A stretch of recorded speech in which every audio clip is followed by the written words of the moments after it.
Hi everybody, my name's Chad, and this is the Listen Lounge, a platform for local performance and media artists, entrepreneurs, and social ventures. And now for something different.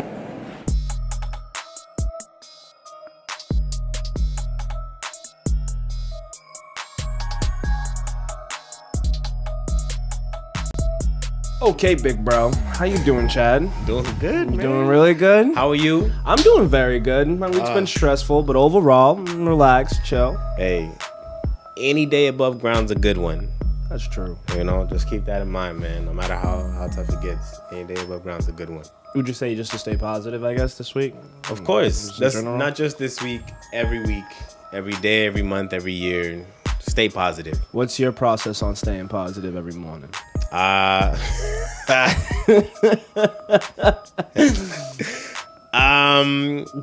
I think that my process for staying positive would definitely have to be, I don't know if many of y'all out there know me, but I grew up and live on the Charles River. Mm-hmm.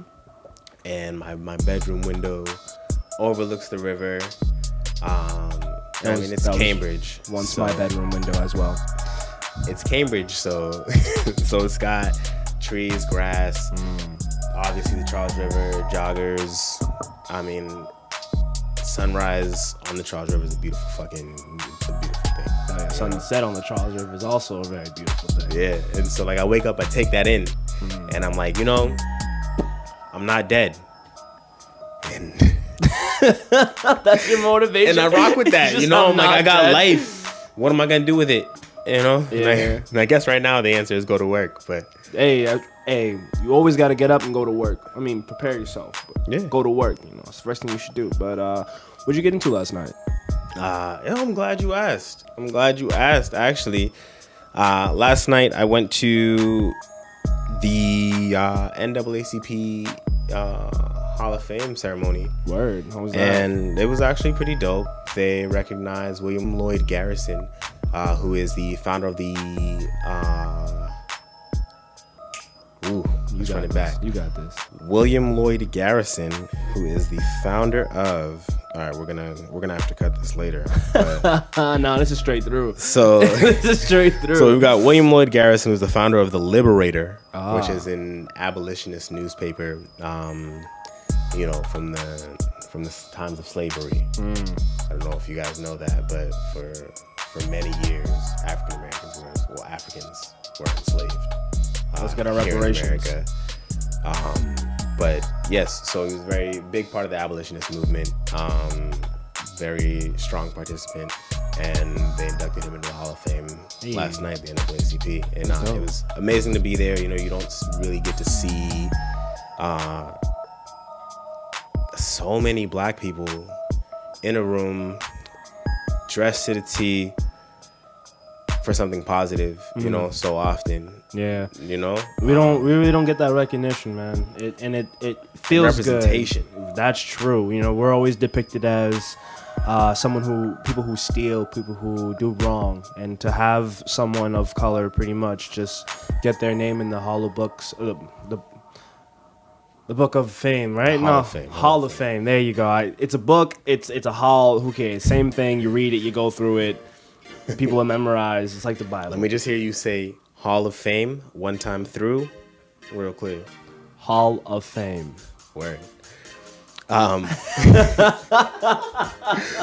yeah, man, it was actually pretty dope, and I think you'd find this interesting. So, the mistress of ceremonies last night she's definitely an active participant in Boston Public Schools, specifically Boston Arts Academy, right? You went to Boston Arts Academy. Yeah. And I didn't realize that this was a thing, right? But Boston's school system has tiers to their lunch programs. So you've got like tier 1, tier 2, tier 3. And Boston Arts Academy is a tier 1 school. Yeah, we had the good food over there, man. We had a salad bar over there. Oh, okay. We had we had their chefs actually cook us food, good food. None of that. Yo, you remember when you were in middle school and you had that pizza, but it was on bread and it was cheese and sauce and in a package, and you just had to tear it open. You're like,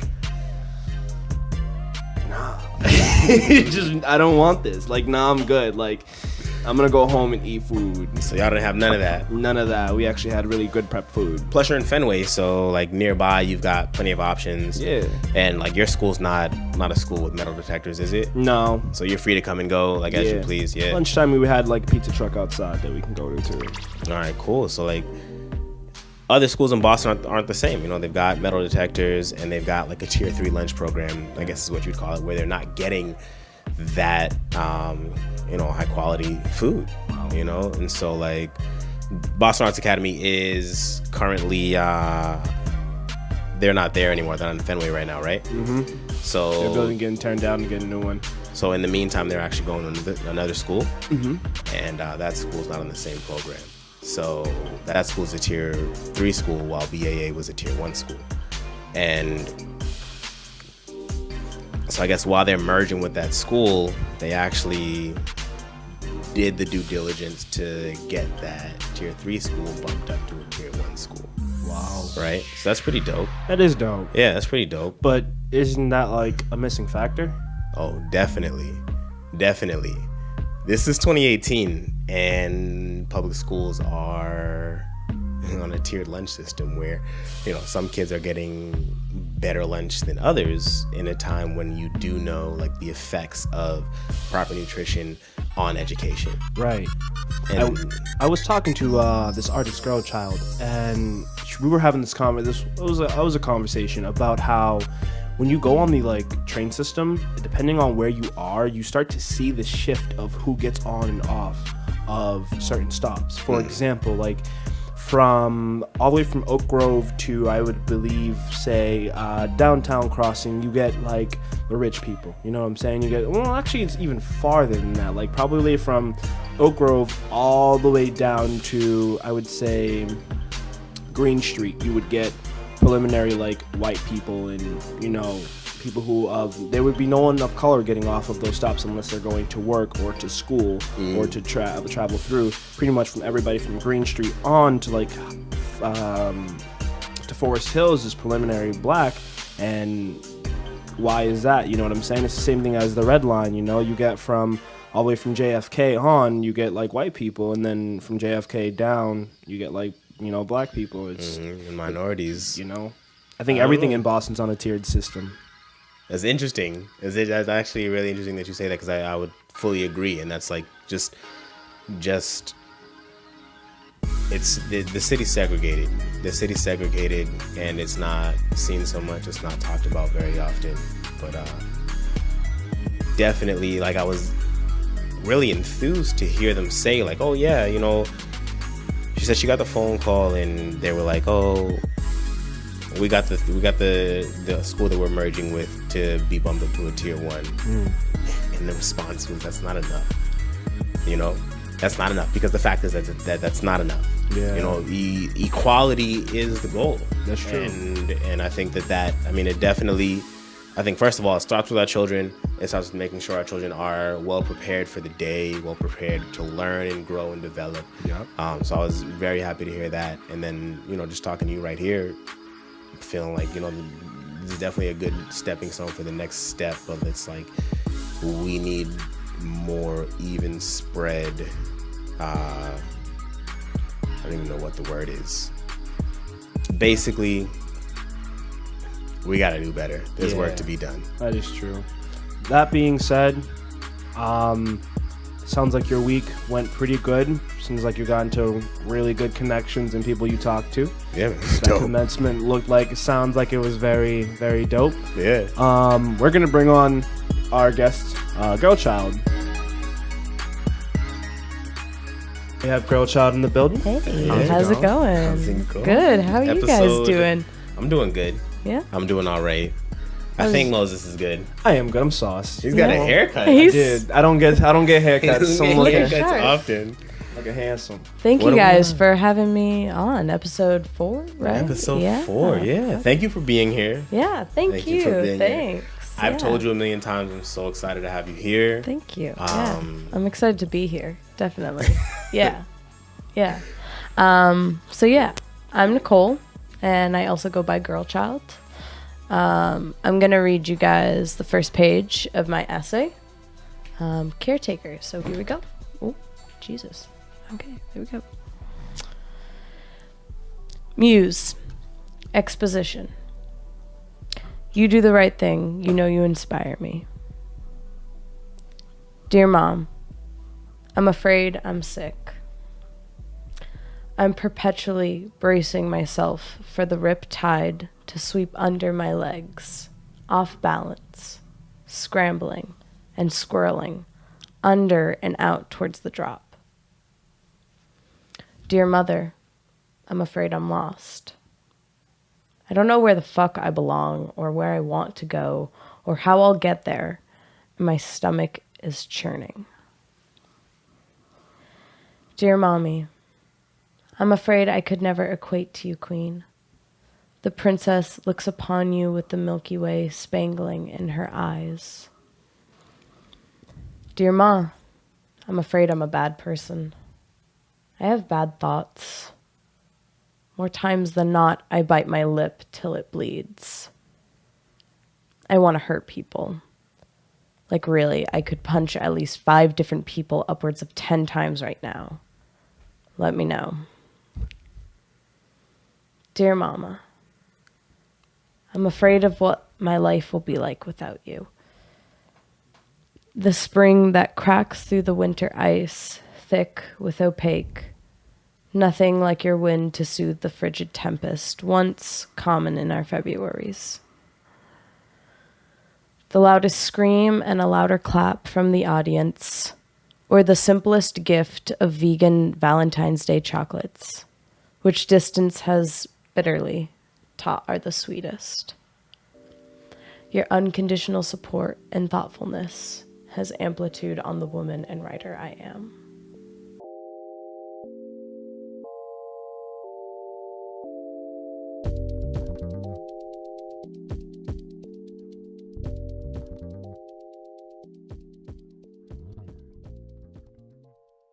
Beautiful. Thank you. Yeah, that was very nice. Wow. Thanks. Deep. Right. Yeah. Damn. How did you come up with the inspiration for that story? Well, right in the beginning, the line, you do the right thing, you know you inspire me, that's actually the opening line to Big Sean's song, Inspire Me, which is devoted to his mom. Aww. And one day I was on the T to school and I was listening to it and just a flood of emotion kind of came to me because my mom is the person that inspires me as a writer.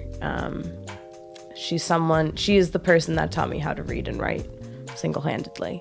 And that's a skill I will forever thank her and give her the sole credit for. So, yeah. What? Is this story fiction, nonfiction? It's nonfiction. Everything Okay. in here is true. This is all true. Everything about you. Yeah.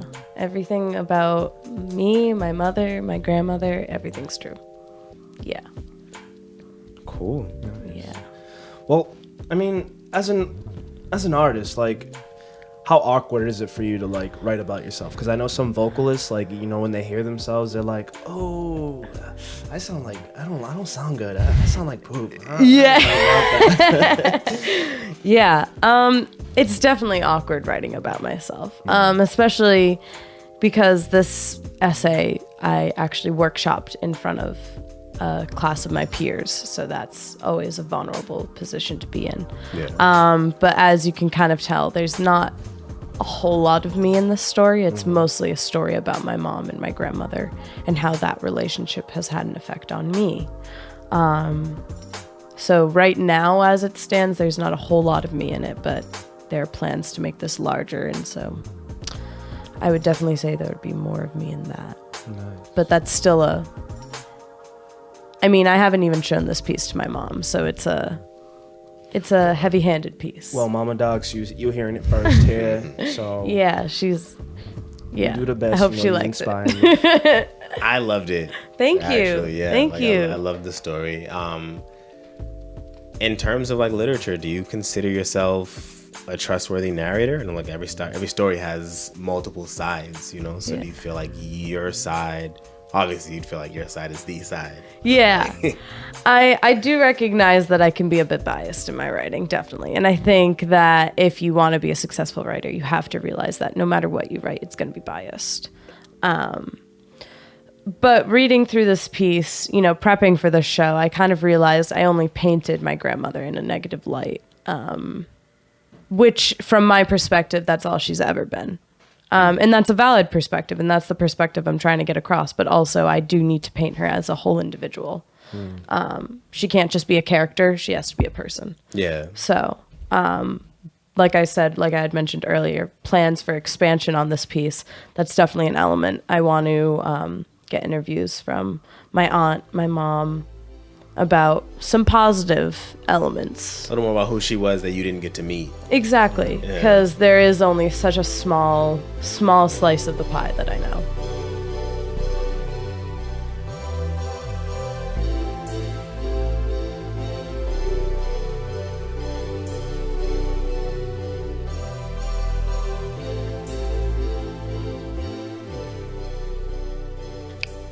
Piano lesson. Rising action. The midday sun leaks a ray of light, peering behind the off-white plastic blinds. Dust particles caught dancing in the sun ray settles, out of sight, atop the pile of clothes in the middle of the living room. My young mama, Elaine, enters wearing white frill socks, black Mary Janes, with a few pesky scuffs, and a Catholic school navy white uniform with a skirt and a button-down collared shirt. Elaine, Lainey, and her older sister Linda got home from school no more than 10 minutes ago. The two sisters, 7 and 9 respectively, have a piano lesson in 20 minutes, now 19. And the house always looks like the aftermath of exploding landmines they heard so much about in school. Lainey and Linda's mother, Dot, is a paranoid, manic, suicidal, mentally ill woman who, as a result of her mental unrest, compulsively hoards. Dot is never found when Lainey and Linda come back home from school. At the factory, she's sewing soles onto shoes. No afternoon snacks of homemade cookies or ants on a log for Lainey. No after-school kisses and questions on what had been learned for Linda. The only welcome was the stale, musky air that had been renewed, reused, and recycled since last summer. The summer Lainey taught herself how to play the piano. Lainey struggles to carry armfuls of clothing from the living room to her parents' room. Socks and underwear, breadcrumbs, follow behind. Linda dusts the week's accumulation off the plastic-covered chair and sofa atop the stone-cold mantel and ageless oak piano. The sisters don't talk, only share loud, sharp, nasal-forward sneezes, which will become what I call my mother's signature sneeze. Lainey's hand shakes as she attempts to organize the papers scattered across the coffee table. No. At least piles will look more purposeful and less chaotic. Late, on schedule, Dot barges in halfway through Lainey's lesson with a strange man and is strung out on Valium. The teacher offers a passing, "Hello, Mrs. Vermette," never holding her breath for a response. Walking past the kitchen table buried under letters, bills, incomplete to-do lists that are doppelgangers of themselves, and tissues dried and stuck together to a bill or an envelope. Past Lainey, unheard and hidden at the piano. And past Linda, 4 eyes, avoiding eye contact with Dot and the man. Lainey's hands shake as her lesson comes to an end. She knows her mother will yell at the both of them. She knows what's already to come. Every Wednesday, after Mrs. Johnson and the strange man left, Dot will scream at little Lainey and Linda for cleaning the clutter. She will grab a rubber hose and threaten to kill herself in front of them if they do it again. Wow. Yeah. That's heavy. Yeah. I kind of just throw that in there. Right. Yeah, they were not expecting that. Yeah. So, you've met your grandmother? Well, actually, before we even get into that, Lainey is your mother. Yes. Dot is your grandmother. Yes. And Linda is your aunt. Yes, that is correct. Lainey is a nickname that my grandmother gave my mom. Short for? Elaine. Yeah. How do you know this story? Like, did she tell you this? So, this story was actually very complicated to put together because it's bits of my mother's memory that she herself is trying to put together. She's repressed a lot of this. And so these are just, this scene is a collaboration of comments that she's just kind of very nonchalantly thrown at me. Like, oh yeah, my mother used to threaten to kill herself with a rubber hose. Like, oh, okay. Like, Yeah. wasn't expecting that. Cool, Mom. I can't wait to meet her. Yeah, yeah, right? My mom has a very hard time opening about her past, so this was kind of hard to get out of her. So it's been these memories that I have and these stories that I share are things that I've kind of, I feel almost like a journalist, like been gathering over the years and just compiling until now where I feel like I have somewhat enough information to report some sort of story. Yeah. So yeah, but even now she's when I ask her about these things, she's like, "Oh, I said that." So just goes to show you how human memory is fallible. Yeah. Do you find it hard to write about your own conflicts? Do you ever hold back? No, writing's the one place I don't hold back. Writing's the one place where even though I'm getting judged on it, at the end of the day, I know that I can keep it the way I want it to, and I can keep it as bold as I want to. It's the one place where I won't get an instant reaction, where I can just fully allow the faucet to be on and to let it run, and that's it. And that's all that matters in the moment. Yeah. When you do so, obviously, like you said that this story is a little more about your mom and your grandmother and their relationship and then the effect that it had on you. But like when you are writing, and you do bring up like tougher memories, what's that like? Do you feel like you're reliving it? Yeah. I almost, when I'm writing, I almost kind of black out. I think of myself as like, it's going to be a douchey writer thing to say, but like a blank canvas for the story. Douchey writer. Yeah, it is a douchey writer thing to say. It's a douchey artist thing to say. That's true. That's true. Canvas is applicable to, yeah.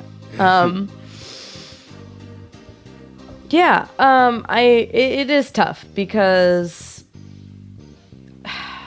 I kind of always live in this paradox. So it's tough, but it's not, which is a difficult way of answering the question because, like I said, I black out. So to an extent, I'm distancing myself from the memory.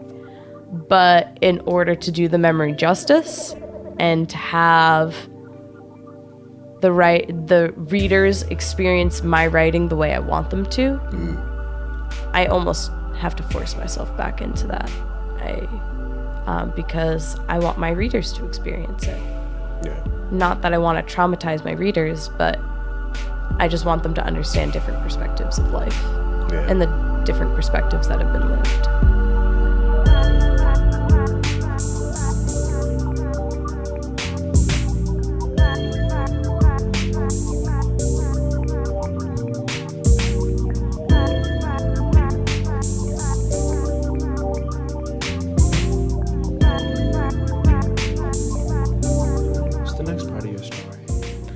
Next part is called Needy Little Girl Complication. Should I go ahead and read it? Yeah. Cool. All right.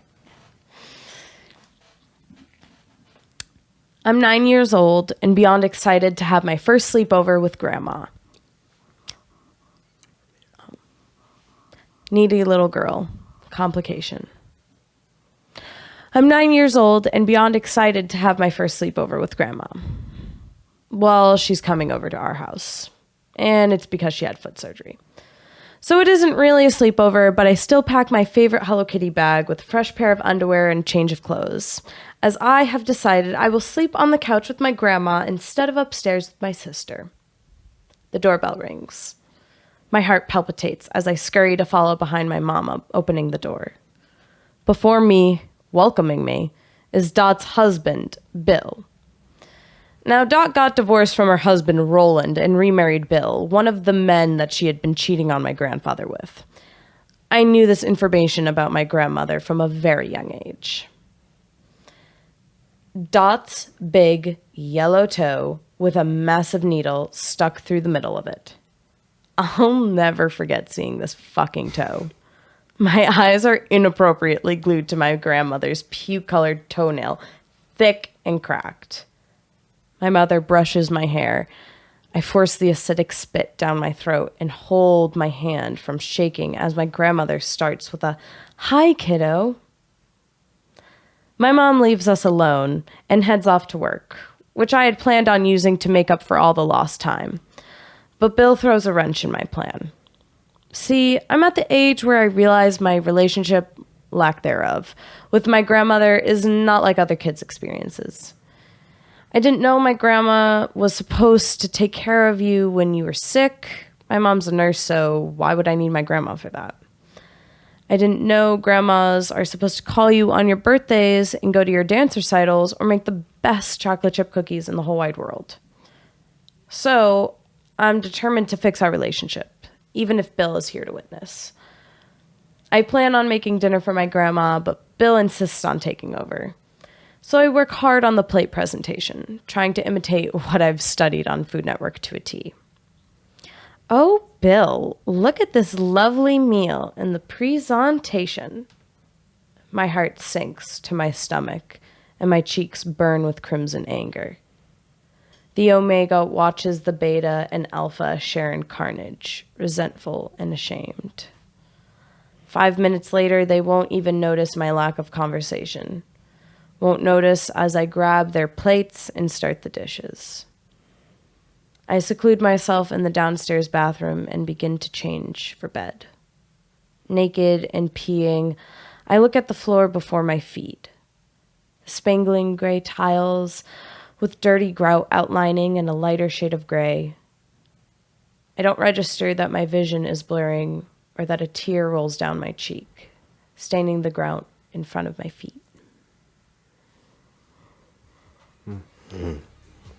Does this story have any like lingering effects on your adult life? You know, like it definitely does. It has, I would say it has more positive effects, more positive lingering effects, because it shows me the type of family member and grandmother I want to be when I'm older. Knowing that a grandchild or a child could feel this way makes me want to be a better aunt, a better sister, a better daughter, a better family member, a better friend. It just makes me want to be a better person to people. I don't want to make anyone feel this way. And I think that goes for most people, that a lot of their past experiences shape them in that way, whether or not people view it that way or not. Yeah. How does your writing play into that?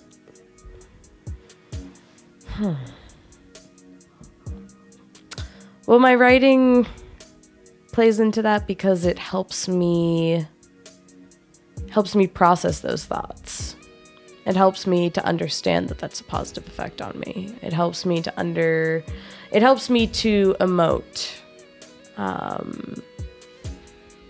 to get through the defensive walls of emotions that I put up and to get to the root of it. Because for a while, these memories affected me in a bad way.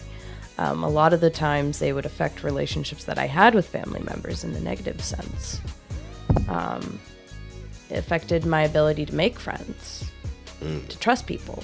But I think over the years with writing, it's helped me slough those layers off and to realize at the core is just this root of vulnerability that I'm just hurt and scared, and that, that anger is just kind of a mask. So, yeah. Talk about Bill. Did you and Bill have a relationship? No. Bill and I, we did not have a relationship. I barely have had a relationship with my grandmother. And as I mentioned in the story, Bill entered my life around the age of 6, 7. So I didn't really have an interest at that point in getting to know him. I had just met my grandfather at that point. So for me, the concept of like 2 grandfathers, one of them being a step, that was just like too much for my mind to handle. So I was just like, I'm just not even going to talk to you. Yeah. And also my mom, not just my mom, my mother and my father would talk very negatively about him because he was someone that my grandmother had an affair on my grandfather with. So of course they had a negative perspective of him. So as a child, I just grew up thinking of Bill as this like bad man, so to speak.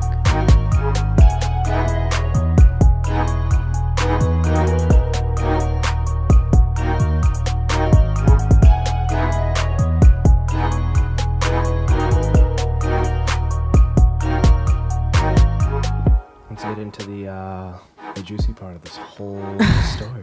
Weebbles wobble, but they don't fall down. All right. Weebbles wobble. Climax. Basically, Dot died from falling off a stage. 1 week after the fall, in an ICU, my grandmother dies in front of her 2 daughters, a lifelong best friend, and a priest. The morning of my grandmother's death is just like any other for my mama and I. I get up at 7:30 while my mama's already been up for 2 hours. She's sitting in a light pink robe, which is floor length for her 4'11" stature. Her legs crossed, staring out into the large arching window in our living room as it lets in the spring sunlight. It's her favorite place in the apartment, and she watches the sunrise over the monastery across the street every single morning with her cup of coffee. The blinds are always open. We shared our usual morning antics. How'd you sleep? What's the weather like? What'd you have planned for the day? Good. It's gonna be 60 today. Oh, I don't know. Just gonna head into the hospital, then into the office. Before we started our morning routine. This is the 7th day in a row she visits my grandmother in the ICU, and every morning she complains about the same thing. This is a familial trait. Or is it just a humanistic trait? These nurses are not making their rounds every hour like they should be, she yells over her hairdryer while I putter around the kitchen. My mother emerges from her bathroom, brushing the underneath of her short gray hair, which is thick and wet. My mother was lying there without having gotten morphine in almost 2 hours. The woman is dying. At least let her die without pain. You know what I mean? Her Sierra perfume is all I can smell, despite the bowl of oatmeal drowning in maple syrup before me. I shovel half the bowl in 3 bites, and I turn to my mama, ignoring her clearly marked disappointment in my non-existent table manners. I know, it's fucked up, but I mean, it's their job to... You know what? I think I'll go to the hospital early today. And the Energizer Bunny scurries back into her bathroom. The hairdryer blares hot noise while I scoop at my hot oatmeal and plop it back into the bowl. I can't help but wonder why my mama was so quick to forgive Dot for decades of neglect. All the suicidal threats that no child should hear, all the I love yous that could have been said were instead handed off to strange men. As I drive into Boston for class, the music quiets to notify me of a message. It's from my mama. Dot's dead. I just turn up the music. How did hearing that news from your mom impact you? What was your reaction towards it? More nonchalant than it should have been. Wow. Did you not care about her death? Was she just... Nah. She didn't make any effort to be someone in my life.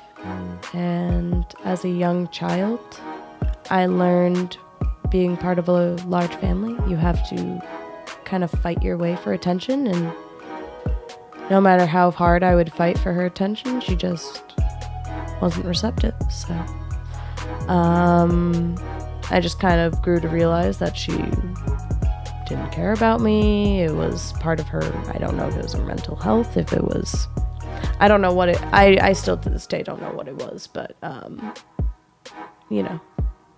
Some people just don't show affection to their family.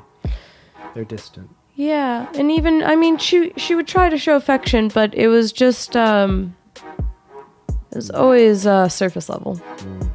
And as a young kid, I kind of learned quick how to detect that. So, yeah, it didn't really have an effect on me. I just kind of went about my life and my day. Was her relationship with your mom, so Dot's relationship with Lainey, was that similar to your relationship with Dot?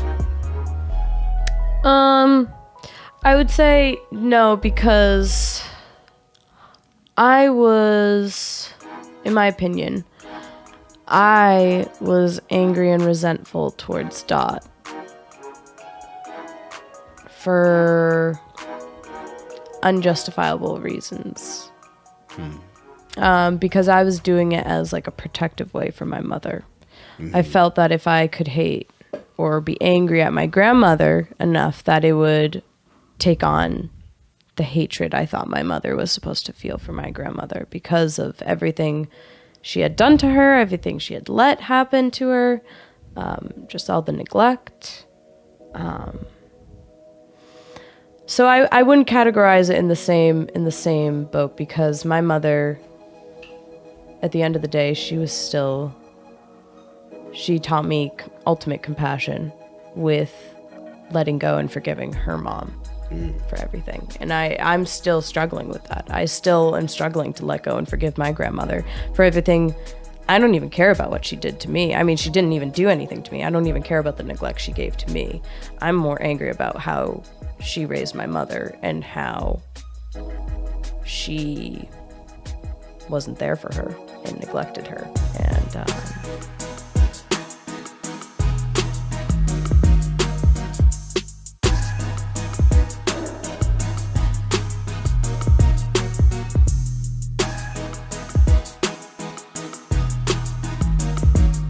it's interesting that you say that, because now I want to see how it all plays out. What's the reversal of this? all right, well, hooked on phonics. Reversal. I have dyslexia, and it has gone undiagnosed for essentially all of my life. My parents' strict pushback from Western medicine has, in the long run, been extremely beneficial in my life. However, it made teaching young Nicole how to read very difficult, as no one knew why I couldn't talk for the first 4 years of my life and why I was, until junior year of high school, behind my peers in reading and writing comprehension. I used to hate writing. I remember my mom and I would sit by the wood stove at 41 Hawthorne Road and read these quick stories printed in a pink paper booklet. She would rub my sandpaper skin with lanolin cream as she encouraged me to sound out the words. Pat sat on the mat with his pet cat. Pat's cat sat on Pat's mat. My mama and I sit there for a few hours. Too hot for my skin, but too cold to stay away. The logs Dad cut down crawl with burnt splinters and crackle in the fire, leaving the room to smell of ember. Imitating vowel sounds and learning the difference between C and K, my mama makes sure I'm able to read the whole booklet on my own by the time she leaves for work. Starting sixth grade for homeschooling, my mama has me complete this writing program where the writer has to build a teepee, a cabin, and then a house. Now, of course, I didn't actually build any of these shelters, but rather these shelters were metaphors on how to use the writing process to achieve a finished story. The teepee section's blue, the cabin section's orange, and the house is green. I like green the best and wanted to go straight for the house. Why bother with a teepee anyway? My mama checks in on my writing process every day, asking to read something I have written. She sets an expectation for hard work towards a skill that makes my hands shake and my heart palpitate. I never skip a writing assignment and turn to her for peer editing, which ultimately means she revises my papers for me. She reads it in front of me, my eyes bulging, barely blinking, to catch every head nod and ooh. It's just like when we used to read together by the fire, but now the stories are mine and I can pronounce mostly all the words. Spicy. So, you're homeschooled, huh? Yeah, for actually a majority of my schooling career. I was homeschooled up until my sophomore year of high school. Yeah. Okay, so what was homeschool like? Homeschooling was fucking awesome. I got to stay home all day with my siblings, and we played video games and didn't do our homework. And well, the only homework I did was writing. That's a lie. But yeah, actually, it was really awesome, and it taught me to be really disciplined because I had to be on top of myself for scheduling wise and for getting work in. Because my mom was a full-time nurse and my dad worked full-time out of the house. So we did have to be responsible about what we were getting done. So yeah, it allowed us to play a little, but it also really forced us to understand responsibility and organization and structure. So, yeah. So, you said that you were homeschooled until your sophomore year of high school. Yeah. What was that transition like? So I actually transitioned. I did half homeschooling, half public school freshman year. And so that year was really helpful with transitioning. So that sophomore year, I'd be ready to go full time. But it was still really weird because I hadn't experienced the world of, things like bullying. Like I didn't know that until high school. Just even the school culture. Kids are fucking vicious when they're not your siblings, and even your siblings are fucking vicious. But not as vicious as the ones. Not as vicious as the kids at school. Shit. As I can say, my brother beats me up. Yeah, but I'm the baby in the family, so I got spoiled. So I was like, shit, y'all are savages. So it was tough, and it definitely was a part of my life where I turned inward. That was when I really became very introspective and wasn't necessarily as social as I had been before. And I think that's also when I really, as weird as this might be to say, came fully conscious of coming into puberty and what that meant. Because that was the first time when in school, I had guys, looking at me. That was the first time when I had other guys that weren't my brother or weren't the gay kids at community theater. And I was like, oh, okay, hey, fellas, what's good? Yeah. So I think that was also the first time where I consciously became aware of my shift and my change. High school. In not only myself but also who I am in society, and so that all kind of came crashing at once. So it was a tough transition. Yeah, I feel you on that.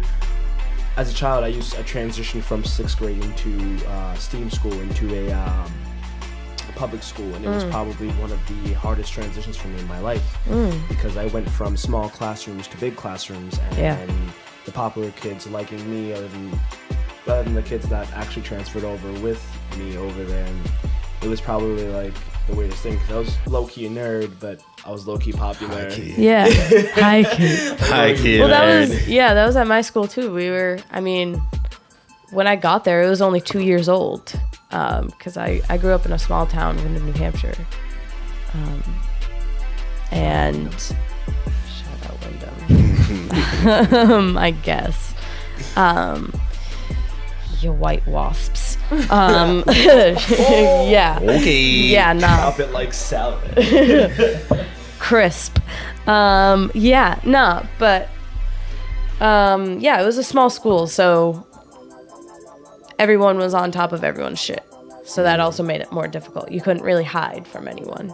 Everyone knew what was going on in your life. Just fucked up. I was that guy that knew everybody's life, but Yo, no one knew about my life. Yeah, nah. You think? You'll be surprised how many people are like, Moises, what are you up to? I'm going home and you guys don't know what's going on at my house. Yeah? I'm gonna keep it that That's simple. exactly how it went down? Hell yeah, but I knew who was messing around with who and who was, doing transactions in colleges while in high school. So, Well, All right, yeah, then. it's kind of incriminating talk. it is a very incriminating talk. So you're dyslexic? Yes, I am. That's gotta be tough writing. Yeah, tell me about it. It's fucking tough. Shit. It's something that I really don't like talking about, and so thanks for bringing it up. Yeah, anytime. No, it's all good. It's one of my deepest insecurities, actually, because I am a writer. So it's like a blow to the ego. But yeah, it sucks being called out by like your professors and shit like that. But it's all good because that I used to be a lot worse. It's hard too, also having bad eyesight, because then when you read the charts and you mix up the letters, they think you're blind, but then I'm like, fuck, no, I'm just dyslexic. Fuck. Yeah. But I also can't see, so like... letters become numbers become letters. Yeah, and then they just Hieroglyphics. become shapes, and then I'm like, fuck, am I tripping with Lucy? Shout out to Lucy. All right, Ayo. let's get into that. Falling.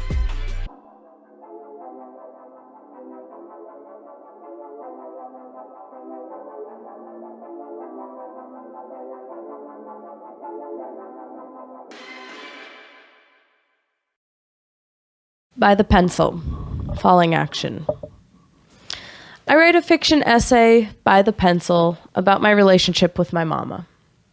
It isn't until my revision that I realize the connection between Grace's depression over losing her mother to my ever-looming thought of when my mama will be nothing more than a memory, only alive in her Sierra-scented cardigans, folded so meticulously. Her clothing drawers are always kept organized by the season, an admirable goal I always attempt to achieve. I find my mind wandering towards the little details, breadcrumbs, like this, that I've gathered since knowing my mama. The way she calls me Coley, or how she constantly hums If I Only Had a Brain from The Wizard of Oz while puttering around cleaning up behind everyone. These are the memories, the details my brain goes to when I think of losing my mama. But she hates when our family only talks about the negative outlook on life. My mama deserves a whole slice of the sun. Life, glowing in a shower for eternity. No more darkness, just for a little while. That's all she wants. That's all I want. Yet I write depressing stories about women who have heart attacks and die alone, or about young women who get raped and then kill themselves on display. But it's all cathartic. It's only ever been cathartic expression of my soul. So I can live every day without a heavy overcast closing in, quickly, around me. There's nothing productive in complaining. My mama loves the story, telling me between sobs over the phone halfway through the workday. She tells me she even gave a standing ovation after she read it. Gosh, I love that woman. What is your relationship with your mom? She is amazing. I love that woman. Gosh, I love that woman. Shout out, Mom. Shout out, Mom. Shout out, Lainey. Yeah, no, she's on the low my best friend. That's awesome. Yeah, she knows everything about me without knowing everything about me. It's that I call it the mother's instinct. And it's like antennas that like. Yo, antennas reaching from Florida to Boston. Let me tell you, shit. Over 1,000 miles. Yeah, but she's awesome. She's hilarious. You've met her. She's a firecracker. She's actually a peanut. She's a literal peanut. Yeah. She is 4'11". That is not. She's shrinking. I think she's 4'10" now. But how old is she? In the story within the story, how old is she then? So it depends on different sections. So in the first section, I'm addressing her at her current age right now. She is. I don't know if she would want me to tell the age. She's a older, middle-aged woman. In the second section, she is 7, and then in the third section, she is about mid-30s, maybe early 40s. Just because I'm about 7, so yeah, that would make sense. In the last section that I just read. Oh, excuse me. Actually, the section prior to that, she is also in her early 40s. In this section, she is her current age as well. So I kind of try to go through this chronological stage of sections of my mother's life that I know from either personal experience or that she's told me.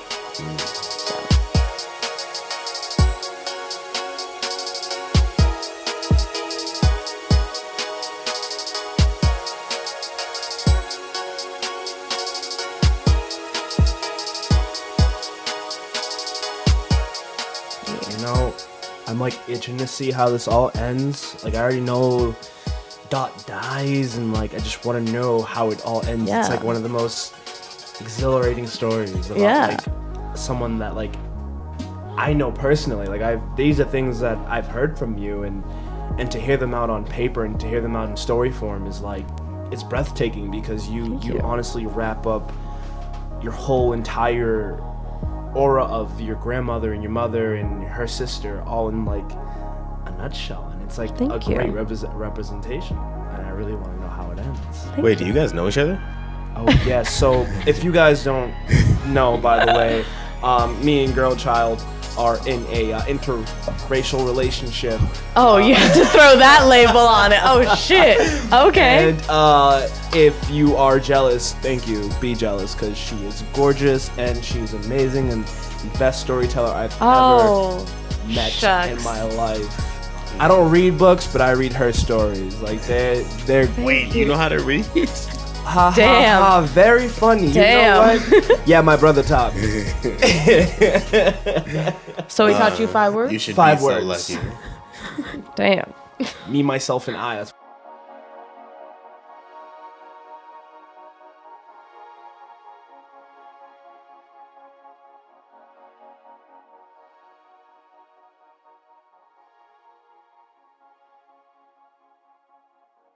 Sunday morning. Denouement. Always work hard enough so that you can have someone else clean your house. Ringing in my ears as I scrub at the shit streaks and crispy blood under the toilet seat. Here I am, Sunday afternoon, hand deep in the belly of the bowl. It's my turn to clean the bathroom, and it has been cleaned in about a month. It's definitely time to take matters into my own hands. A quality I pride myself on ever since I decided and self-planned how I would complete both 7th and 8th grade in 1 year. I always enjoy cleaning, something that makes me feel connected and appreciative of my home. Growing up in a family with 5 other siblings and 2 parents, one would expect our house to have always been a mess, but it wasn't for 2 reasons. 1. The entire family was responsible for cleaning up after meals until everything was cleaned. And 2, we had housekeepers. I used to follow the cleaners around the house and ask them questions about how to clean a bathroom properly, or if they loved to clean things as much as I had. I remember I would even do loads of laundry for my mother while they cleaned the upstairs portion of our house. They would just smile and answer my reflection, cleaning the mirror along with them, saying, "We love cleaning." I didn't realize until several years later that my cleaners always had something in common. They were illegal immigrants. I scrubbed the lip of the bowl and then the underneath. Soap bubbles stick to the sides and slide down towards the water, like rubber tubes waiting, taking their time, towards the lazy river. My mama doesn't want me to clean my own toilet when I can avoid it. I don't want to be classist when I can avoid it. I throw the sponge in the toilet water, let it bob like a buoy, and sit deep in a crouched position. One elbow on the toilet, my hand propped on my chin, just looking down at the urine-stained grout outlining the tiles around the toilet. I know what my mom's reaction to this bathroom would be, and I hate it. She would be disappointed that I had let it get like this. My response? "You're right, Ma. You can have illegal immigrants clean your kitchen floors, but when 2016 came and went, you voted for a wall." Eye roll. Suddenly, I'm back at my grandmother's funeral. In the funeral home, it smells uncomfortably inviting with mourning lilies and fresh cotton-scented candles. My family had been there for about an hour, and I hadn't cried yet. Usually I'm a wailer, but today death isn't having its usual effect on me. I know why. My nonchalant attitude towards Dot's death isn't a secret. We just didn't know one another. One night, after my Uncle Les committed suicide, my grandmother told me that she loved me, but loved Bill more. I was 10. My mama's eyes are red and puffy, the typical signs of crying, but she's laughing, socializing with Dot's friends, and what felt like lost long family members. She's happy, genuinely beaming that bright spring summer light. I can only watch her, my vision blurring to the brim. How can she be so free to forgive? We make eye contact, and she gestures me over to the group and introduces me. The group separates off after I answer the basic go-around of small talk, off into other funeral-appropriate conversations. I look at my mama, one tear made the jump to escape, and ask her how to forgive Dot. She exhales, unprepared for my directness, and tells me she loves Dot, but she couldn't love her as a daughter, only as a caretaker.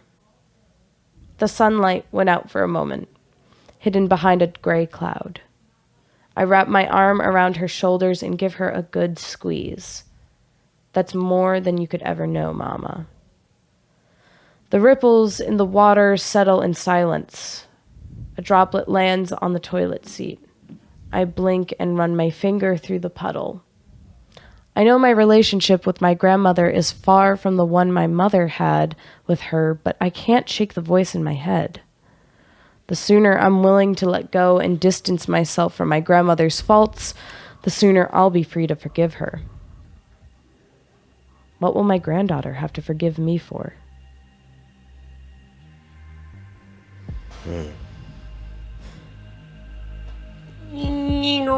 That was deep.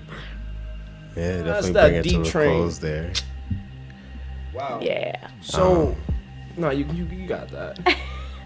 I mean, my question, what's been sticking with me, and I don't want to take it too far away from the story, but like, I really want you to elaborate on classism, and like the statement that you made there was that I don't want to be classist when I can avoid it.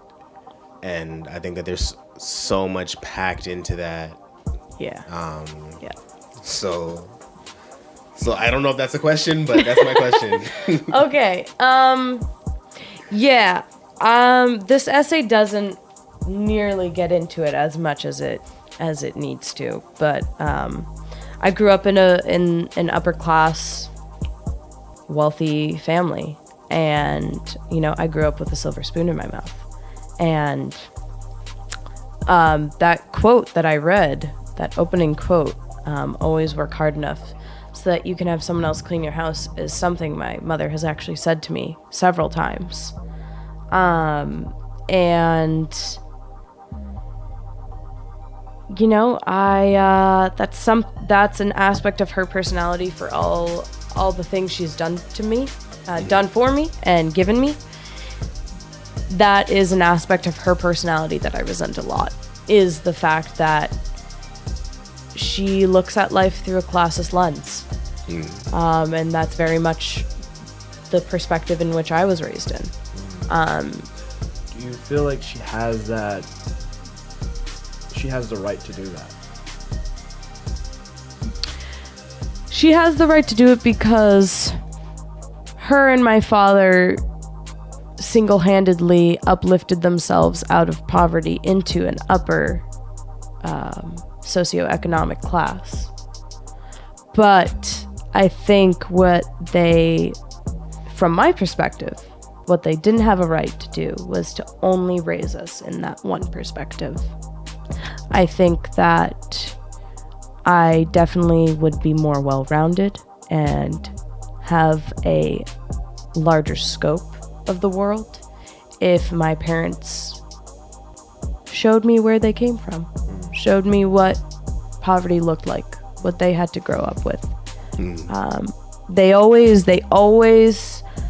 encouraged hard work, as the quote says, work hard enough so that someone else can clean your house. But, you know, like the first 30%'s right, work hard. Yeah. But then the last, 70% is so someone else can clean your house. That's nah. Yeah. Nah, I'm good. Nice. I'm good on that. Well, there you have it. Girlchild. Also goes by the name of Nicole Lawrence, but I'm gonna call her Girlchild, even though it's backwards.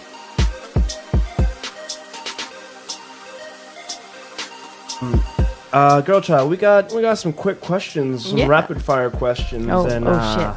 Hopefully I'm fast enough. Soon. I'm gonna. Hey, Chad, do you mind pulling up a timer for 1 minute? And 1 minute? 1 minute time. Actually, you want to do 30 seconds? Damn. No. Do a minute. Minute will work. Yeah. Well, I got a minute and a half. I already got 30 seconds on, so we'll do a minute and a half. All right. Ready? Wait a second.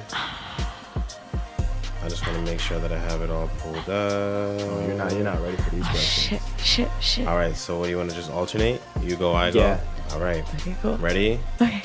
Go. Fire or ice? Fire. Thunder or lightning? Thunder. Deep ocean or deep space? Deep ocean. Money or power? Money. Feared or respected? Respected. Spring or fall?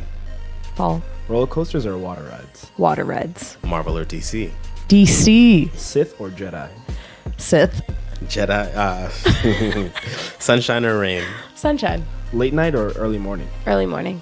Froyo or ice cream? Froyo. Straight or curly? Curly. Nikes or Chucks? Chucks. Superpower? Invisibility. Favorite food? Oh, fuck. Yes. Vegan mac and cheese. Favorite book? The Awakening, Kate Chopin. Favorite movie? Fuck. You know what? I'm gonna say Forrest Gump. Ooh.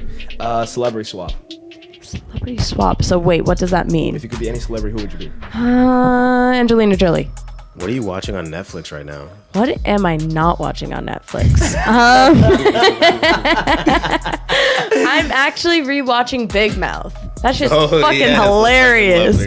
But I also am watching The Office because that's all I watch. Nice. Well, you answered all of those questions within under a minute. I am very proud. High five. Yeah. That being said, give any shout outs you have, any projects you got coming up. I'm actually gonna be meeting up with a nonfiction agent in about a month. So I'm going to New York City. NYC. Hey. Look out. So maybe I'll be somewhere. Who knows? I am also sending out some pieces to Huffington Post, so we'll see about that. Keep your eyes peeled. Shout outs to my mom, because this is about her. And Dot, I'll shout you out too. Rest in peace. Shout out to Macic. Shout out to Chad. Yo, Okay, thanks for having. Posse. Yeah, I didn't know which one I was. Place Poppy. Pizza Posse. I didn't know which name you went by, so I was just like Chad. They know my birth name, so Yeah, it's a good solid name. yeah. Yeah, thanks for having me on. One syllable, 4 letters. It works. This has been another episode of the Listen Lounge. If you are still with us, thank you. Hey, If you are not with us, get with us. right. Peace and prosperity. Have a wonderful week. Peace. This has been another episode of the Listen Lounge. Thank you for staying with us. And of course, don't forget to subscribe, share, and like on all social media platforms.